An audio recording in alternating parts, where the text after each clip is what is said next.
Have you ever just bumped into someone you haven't seen in years, only to realize that a seemingly casual, like 5-minute catch up is actually this profound mirror? Oh, absolutely. It happens all the time. Right. And it ends up reflecting how much your entire life philosophy has changed. I mean, you were standing there, paper cup of coffee in hand, making what feels like just standard small talk. Yeah, exactly. Just the weather or, how's work? Yeah, but just beneath the surface of those incredibly mundane words, asking about work, asking about where they live now, there is this massive, invisible, tectonic shift of human existence happening. It really is. It's wild when you think about it. It is. You are speaking to an entirely different version of a person. And, well, they're speaking to an entirely different version of you.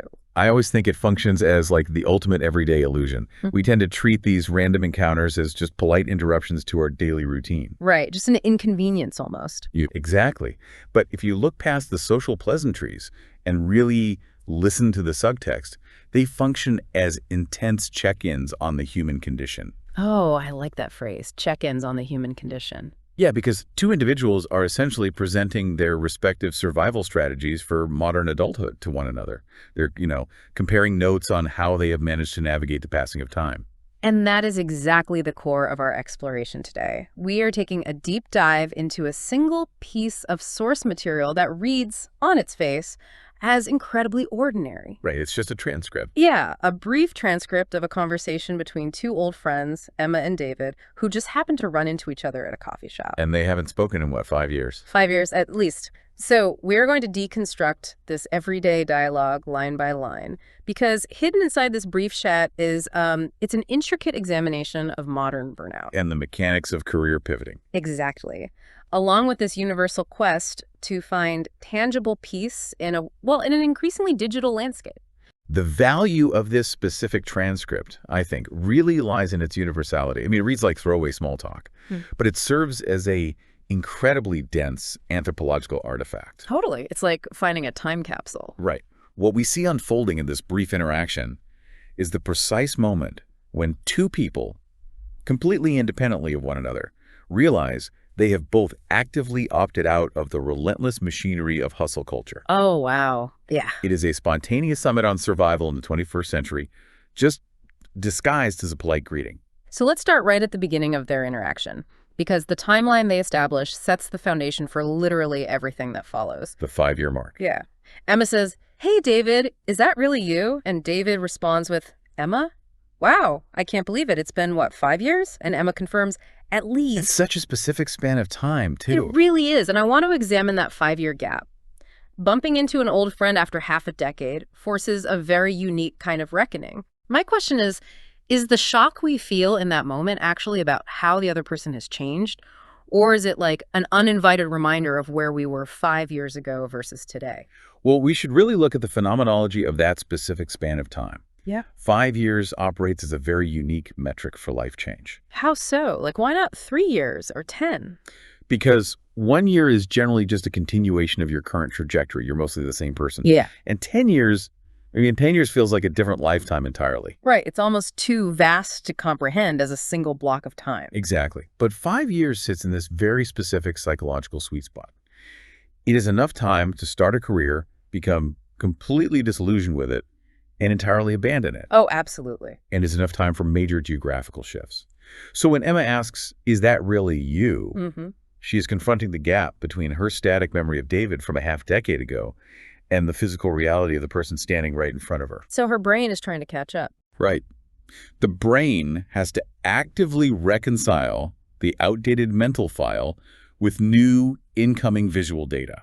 And the conversational dance they engage in immediately after establishing this gap, it reveals so much about our social programming. Oh, the denial of aging. Yes. Emma, playing by the established rules of polite society, insists, "You look exactly the same." She throws out this lifeline of eternal youth. Which is such a standard reflex. It is, but David refuses to take it. He shoots it down immediately and just points out his physical aging. He says, "I wish. I've definitely got a few more gray hairs now." He just puts it all out there. Yeah, he places his own mortality right there on the coffee shop counter. That is a total rejection of the standard social contract of reunions.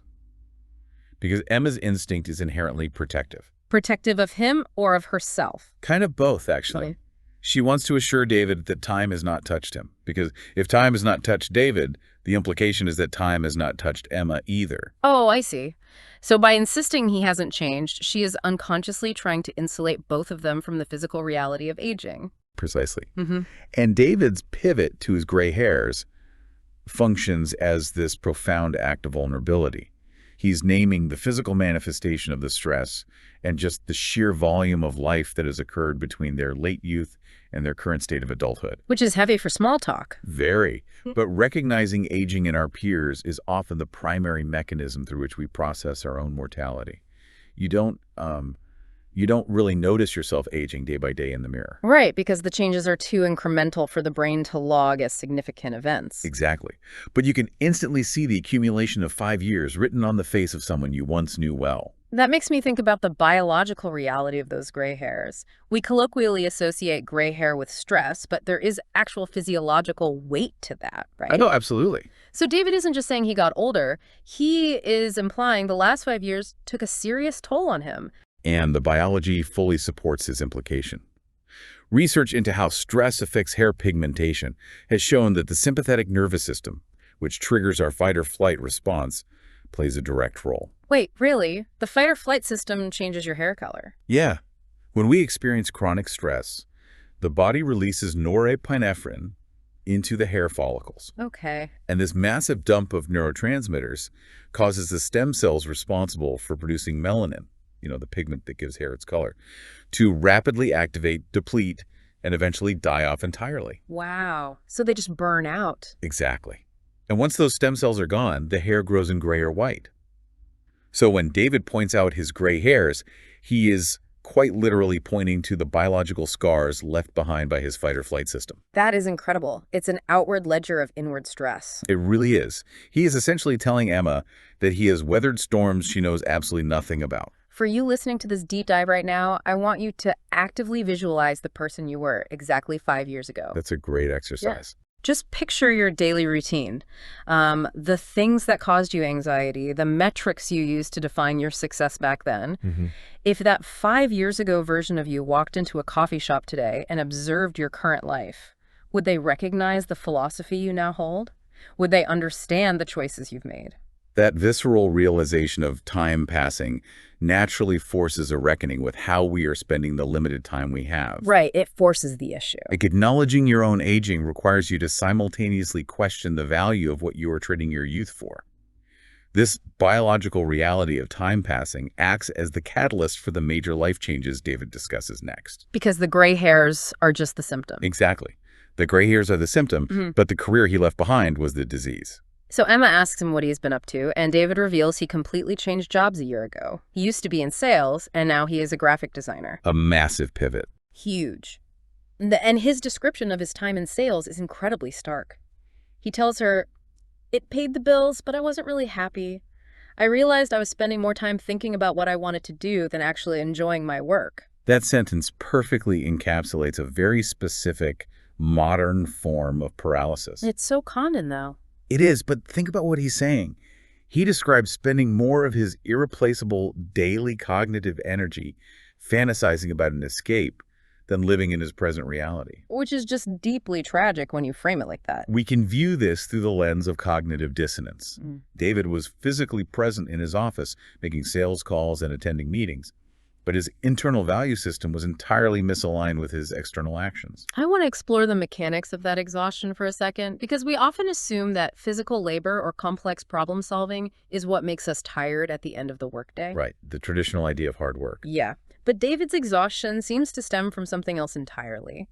How does cognitive dissonance physically drain the body? Like, why does faking it make you so tired? Because it requires a massive caloric expenditure for the brain to maintain a facade. Oh, interesting. Caloric. Literally, yes.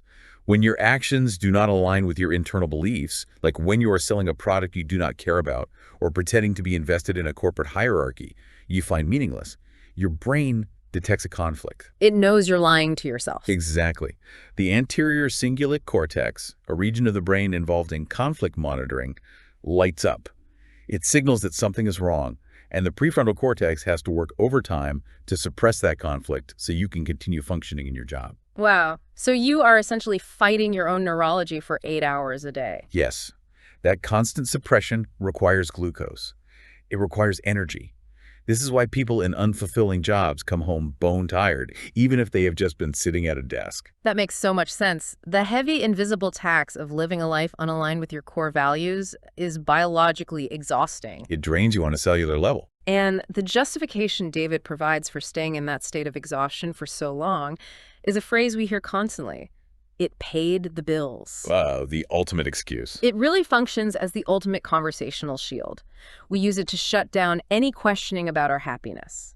It is as if society has mutually agreed that basic economic survival requires the total sacrifice of internal joy. Paying the bills is a fascinating cultural artifact. If we look back historically, the complete separation of labor from personal identity is a relatively recent phenomenon. Like post-industrial revolution. Exactly, largely emerging from the Industrial Revolution. Right. Prior to that, while labor was undoubtedly grueling, it was often deeply tied to community, to tangible outcomes, and to personal craftsmanship. You could actually see what you made at the end of the day. Right. But the modern knowledge worker, like David in his former sales role, is often entirely alienated from the end product of their labor. The work is abstract. It's just emails and spreadsheets. Yeah. Therefore, the only tangible metric of value becomes the paycheck. We have normalized the idea that work is a domain of suffering we endure to fund the domain of living, which theoretically happens on the weekends. If you even have the energy left for it on the weekends. Which David didn't.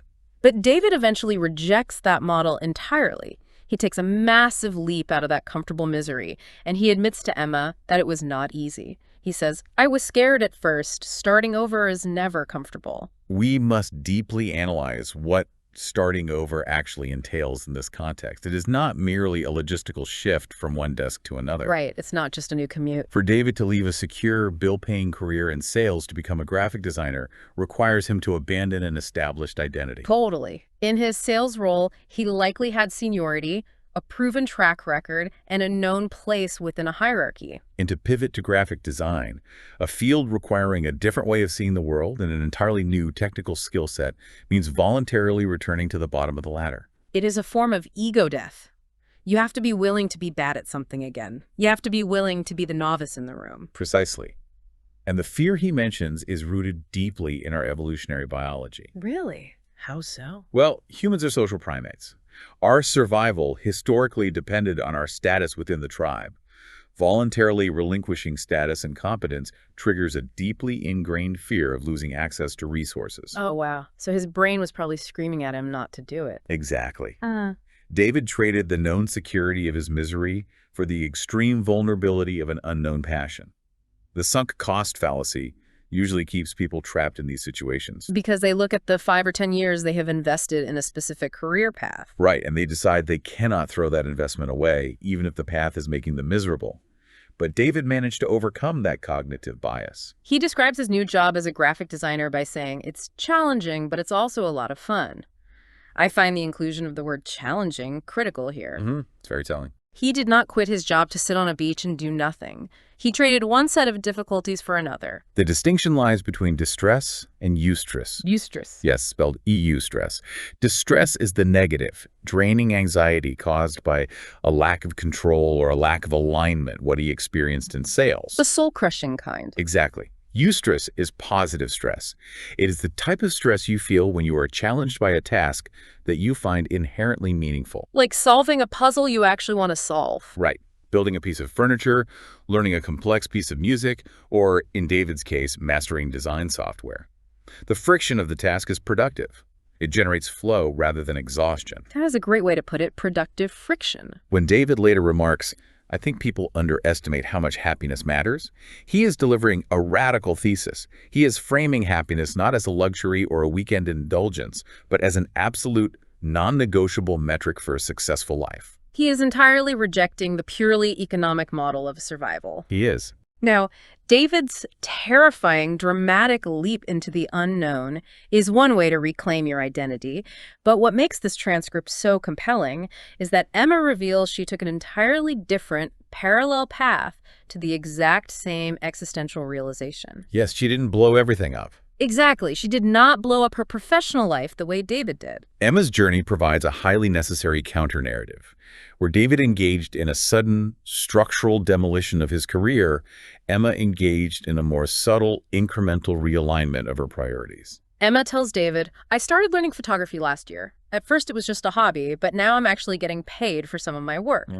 But she makes a point of clarifying that it is still not her full-time job. And she emphasizes, I'm enjoying every step of the journey. And they both mutually agree that life is too short to do something you hate. Emma's photography serves as a prime example of the modern side hustle, where she is grounded in a very specific, very healthy philosophical framework. It's a side hustle without the hustle part. Exactly. Let's look at the interpersonal dynamic happening here between them. There is a beautiful reciprocal validation taking place. Right. Emma validates David's choice to quit his job entirely. She acknowledges it was not easy and praises his bravery. And in return, David validates Emma's partial success. When she mentions she's getting paid for some of her work, his reaction is, seriously, that's amazing, congratulations. And I notice he does not ask her the typical societal follow-up questions. He doesn't ask, when are you quitting your day job? Or how are you going to scale this into a full-time business? So that absence of the scaling mindset is absolutely crucial. It raises an important question about how we define success in the modern era. Because Emma has not replaced her primary income with her photography. No, she hasn't. But she has successfully detached her sense of accomplishment and her identity from the necessity of total commercial dominance. She allows her passion to be just that, a passion. A passion that occasionally yields a financial reward, rather than a beast that must be optimized until it becomes a corporate empire. I view Emma's photography as a psychological pressure release valve. Instead of staring at the ceiling and feeling entirely trapped by a day job, she constructed a parallel track. A secondary world. Yeah, a secondary world where she is entirely in control, where she acts as the creator, and where her aesthetic choices actually matter. That ties perfectly into self-determination theory in psychology. Oh, tell me about that. Well, the theory tells us that humans need 3 things to feel motivated and fulfilled: competence, connection, and autonomy. Competence, connection, autonomy. Got it. If a day job removes your autonomy, which most do, finding a hobby where you have total control can effectively save your mental health. Because it fulfills that missing biological or psychological requirement. That is a highly accurate application of the theory, yes. Emma is actively protecting her passion from the corrosive elements of pure capitalism. By not doing it full time. Right. There is a psychological concept known as the overjustification effect. It occurs when an expected external incentive, such as money, actually decreases a person's intrinsic motivation to perform a task. Wait, so paying someone to do what they love can make them hate it? Yes. If you love painting and you suddenly have to paint 50 canvases a week to pay your rent, the brain stops viewing painting as play. It starts viewing it as a mandatory survival task. And the joy just evaporates. Entirely.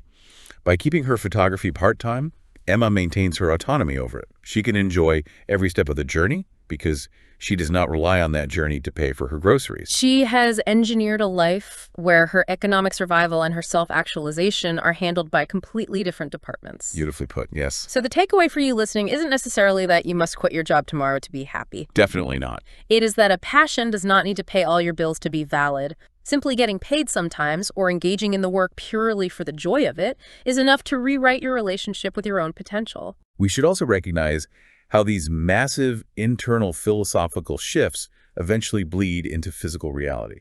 What do you mean, like geographically? Yes. David redefining his career and Emma reclaiming her creative identity could not exist purely in the abstract. Once they internally realigned their values regarding work, happiness, and time, it became physically impossible for them to remain in their old environments. Ah, I see. Their internal shifts necessitated a radical external shift in their geography. Exactly. And that brings us to a fascinating part of their catch-up. David asks Emma if she is still living downtown, and her answer is very revealing. It marks a huge turning point in her life. She says, "No, I moved to a quieter neighborhood a few months ago. It's farther from work, but I sleep so much better now." And David completely understands this trade-off. He does. He replies, "Sometimes peace and quiet are worth the extra commute," and reveals he moved out of his apartment into a small house entirely outside the city. The physical environment must eventually mirror the internal state. You cannot undergo a profound inner quietening while continuing to live inside a sensory hurricane. A sensory hurricane. That is exactly what living downtown is. Downtown, the city center, represents the epicenter of the hustle. It is defined by proximity to work, constant ambient noise, and an endless motion of ambition and commerce. So when you live downtown, your life is geographically centered around your productivity. Yes, you are physically declaring that your career is the sun around which the rest of your life orbits. You pay a massive premium in rent just for the privilege of being able to get to your office faster. You are essentially buying back fragments of your own time. Moving away from that center, relocating to a quiet neighborhood or outside the city entirely represents a conscious, deliberate deprioritization of that career-first lifestyle. Because Emma explicitly outlines a biological trade-off. She voluntarily sacrifices her time in the form of a longer commute in exchange for restorative health, specifically sleep. Let's examine the mechanics of how urban living affects the body. Yeah, why does moving just a few miles away suddenly allow someone to sleep better? I mean, besides just less honking outside the window. It comes down to the autonomic nervous system. Urban living often forces the human animal into a chronic, low-grade state of hypervigilance. Hypervigilance, like you're always on guard. Right. Our brains evolved to monitor our environment for threats.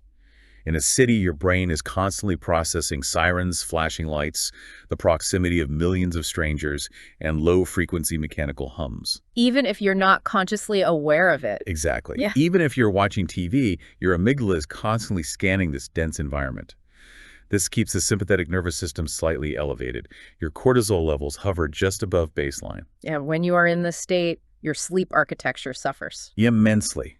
You may be unconscious, but your brain does not drop as deeply into slow-wave restorative sleep because it does not feel entirely safe. Wow. So Emma and David's relocation to the outskirts is not just a change of address. It is a literal retreat to heal their battered nervous systems. They removed the constant ambient stimuli so their bodies could finally switch over to the parasympathetic nervous system, the rest and digest mode. And the commute itself, which we usually view as a negative, becomes a fascinating transitional space. Historically, the commute did not even exist until the industrial era separated the home from the factory. Emma has reclaimed the commute, not as lost time, but as a boundary. It is a moat she has built between her economic labor and her personal sanctuary. I love that analogy. A moat. It takes time to cross that moat, but that time acts as a decompression chamber. It prevents the stress of the workplace from immediately spilling into her living space. Exactly. I look at this trade-off through an economic lens, too. Think about sleep and quiet. We traditionally considered these things as the default state of the world. Right, they were just given. But in modern society, sleep and quiet have become premium currencies. They are luxury goods that you have to actively strategize to acquire. It's unfortunate but true. You have to physically move miles away from the economic center just to afford the silence required to close your eyes. It forces a question for you, listening right now, if you're evaluating your own living situation. Have we become so obsessed with the convenience of proximity, being near the bars, the restaurants, the office, that we are willing to bankrupt our own biological peace of mind? We frequently equate convenience with quality of life. But Emma realized that the convenience of a short commute was actively degrading her biological quality of life. Because convenience is often just a mechanism to allow us to work more. Yes. By making her life slightly less concomitant geographically, she forced a boundary into existence. And David takes this geographical shift even further. He didn't just move to a quiet neighborhood. He moved entirely outside the city into a house with a yard. And what he chooses to do with this newly acquired spatial freedom is the element that shocks Emma the most in this entire transcript. It's a great reveal. It really reveals what I believe is the ultimate antidote to their specific brand of modern burnout. It serves as the pinnacle of the transformation we have been tracking.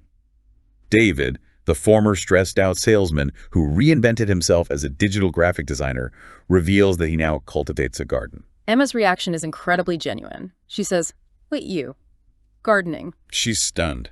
She cannot reconcile the David she knew 5 years ago, the downtown hustle David, with a man who voluntarily tends to soil. And David laughs and admits he never thought he would enjoy it either. He tells her he grows mostly tomatoes, herbs, and a few flowers, nothing too fancy. And his reasoning for doing this is striking. He says, "It helps me relax after work. Instead of staring at my phone all evening, I spend an hour outside." We really have to unpack the deep irony and the structural beauty of David's new daily routine. Think about the mechanics of his current profession. Graphic sign. Yes, he spends his entire workday staring at a screen, manipulating pixels, working with intangible light, and organizing digital files that exist nowhere in the physical universe. His entire economic output is ethereal. Exactly. If you unplug the computer, his work vanishes. So what is the remedy for a day spent entirely in the digital ether? Putting his bare hands into physical, damp dirt. He goes from the most artificial control environment possible, a software program where you can hit undo if you make a mistake, to the most organic, uncontrollable environment imaginable, nature. The contrast is vital. In a digital environment, there is no physical resistance. A swipe of a finger changes an entire landscape. But in a garden, there is tactile feedback. You cannot negotiate with a tomato plant. Nope, it grows when it grows. You cannot optimize the growth of an herb through a software update. You are forced to submit to the physical laws of nature, to the reality of the seasons, and to the slow, unyielding pace of biological growth. It's humbling in a way. It is. And this relates to the biophilia hypothesis, which suggests that humans possess an innate tendency to seek connections with nature and other forms of life. Because our brains spent hundreds of thousands of years evolving in natural environments, right? Exactly. Reading the soil, the weather, and the flora. Immersing hands in dirt activates sensory pathways that a smooth piece of glass on a smartphone simply cannot. The specificity of what he is growing also caught my attention. Tomatoes, herbs, and a few flowers, nothing too fancy. He is stripping away any performative aspect of the hobby. Yes, he isn't trying to become a master agriculturalist or monetize an organic farm. That lack of fancy ambition is precisely what makes it restorative. It is entirely about grounding his nervous system. It is a deliberate, active, daily choice to reclaim 60 minutes of his consciousness from the algorithmic grip of the smartphone. When he says, instead of staring at my phone all evening, he is naming the default state of modern relaxation. Which is such a misconception. Right. We often think of scrolling on a phone as relaxing, but it is actually a state of high dopamine, low-effort digital consumption. It drains the brain's resources without providing any tangible psychological reward. By choosing the garden, David is rejecting passive consumption in favor of analog creation. Isn't it fascinating how the parameters of rebellion change over time? Oh, entirely. Decades ago, rebellion might have looked like something loud, dangerous, or avant-garde. Today, in a society that demands constant digital availability and passive consumption of content, the most rebellious thing a person can do is simply decide to grow a tomato and ignore a push notification. It is a quiet refusal to participate in the attention economy for just 1 hour. The tactile nature of the gardening also provides a healthy feedback loop for the brain's reward system, right? Yes. The smartphone operates on a variable ratio reinforcement schedule, similar to a slot machine. You scroll, hoping for a novel piece of information or a rush of dopamine. It provides instant, fleeting gratification. Whereas gardening operates on extreme delayed gratification. Exactly. You plant a seed, water it, and wait weeks to see a sprout. When the tomato finally arrives, the dopamine hit is tied to a sustained physical effort. It rewires the brain to appreciate slow, tangible outcomes. I want you to consider your own routine right now. What is your tomato? That's a great question to ask. What is the tactile, unfancy, deeply analog thing you do to remind yourself that you are a physical being who exists outside the digital realm? Are you baking bread? Are you knitting? Are you doing woodwork in a garage? Because without an analog anchor, you remain entirely at the mercy of the screen. You really do.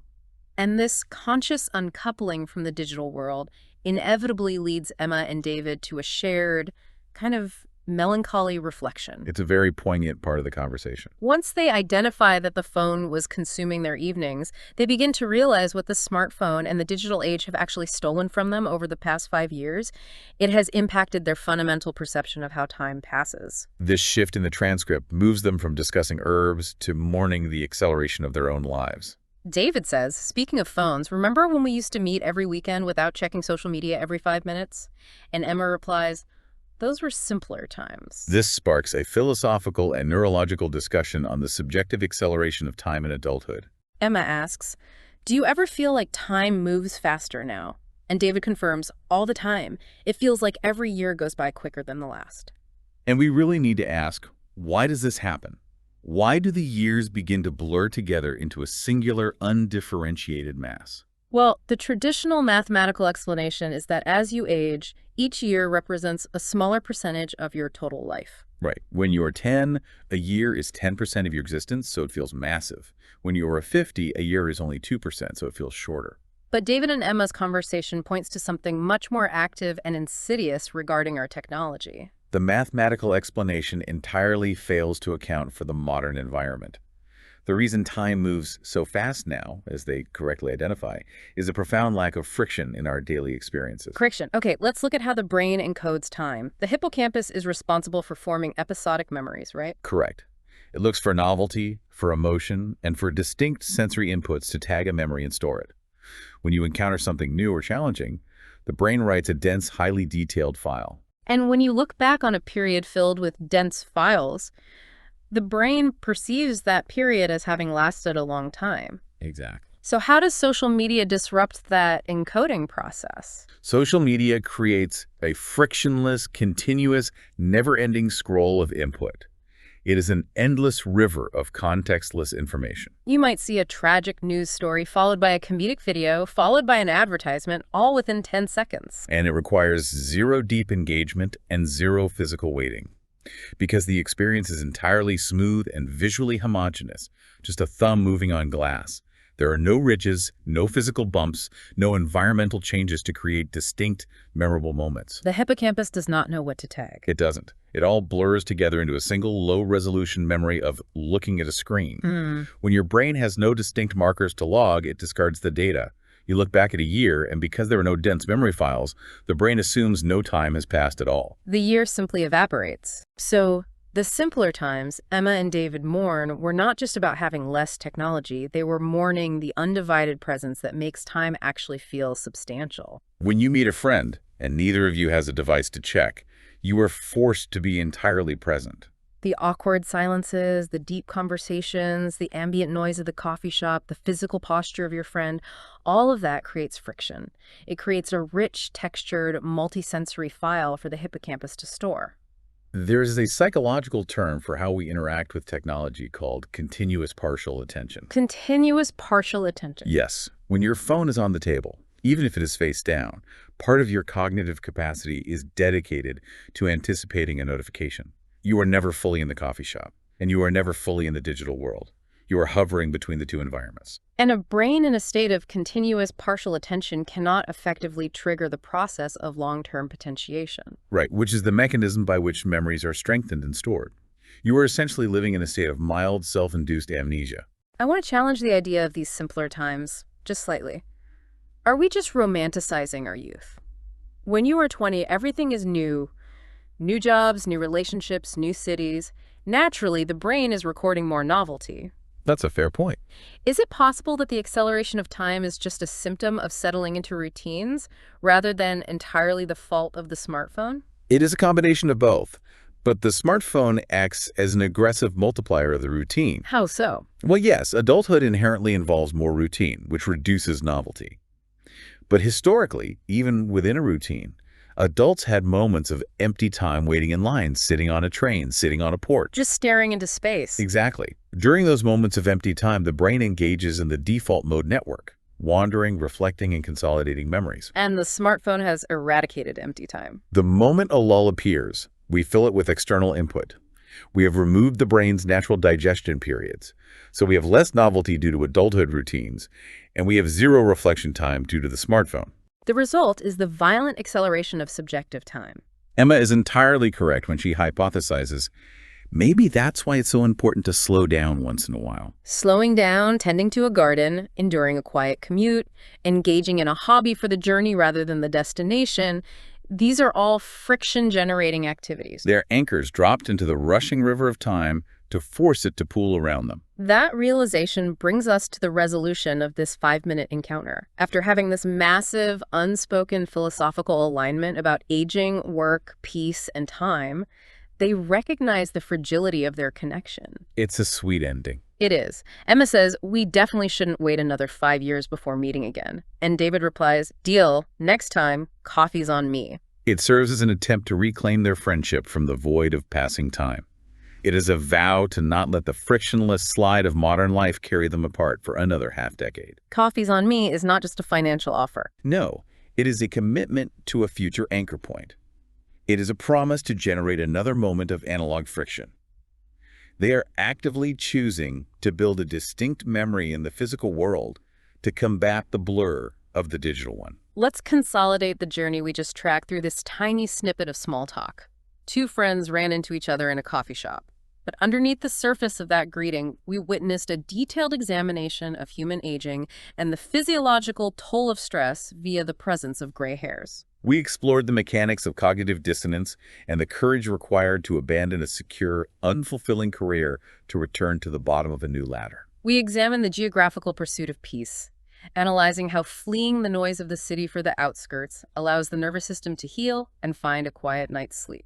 We discovered the analog rebellion of a modest tomato garden acting as a counterbalance to an all-consuming digital work life. And finally, we tracked the neuroscience behind why time feels like it is accelerating and the shared desperate vow to slow that acceleration down through intentional presence. For anyone listening, I would encourage you to evaluate your own markers of change today. Look beyond the literal gray hairs or physical signs of aging. Examine the biological and psychological markers of your own stress. Pay attention to them. Do not view them merely as signs of getting older, but as physical ledgers of the transitions you have survived, the misaligned environments you have endured, and the hard-won lessons you have accumulated. Survey the current landscape of your life. Are you still living in the metaphorical or physical downtown, surrounded by the deafening noise of external expectations and chronic stress? Or have you found the courage to map out your own quiet neighborhood, establish your own boundaries, and plant your own garden, whatever that looks like for you? As we wrap up this exploration of Emma and David's reunion, I want to leave you with a final, lingering thought to mull over. It's a good one. Think about the next time you sit down for a coffee with an old friend. If a researcher from the future were handed a transcript of your casual small talk, what hidden shifts in your own life philosophy would they uncover hiding just beneath the surface of your words?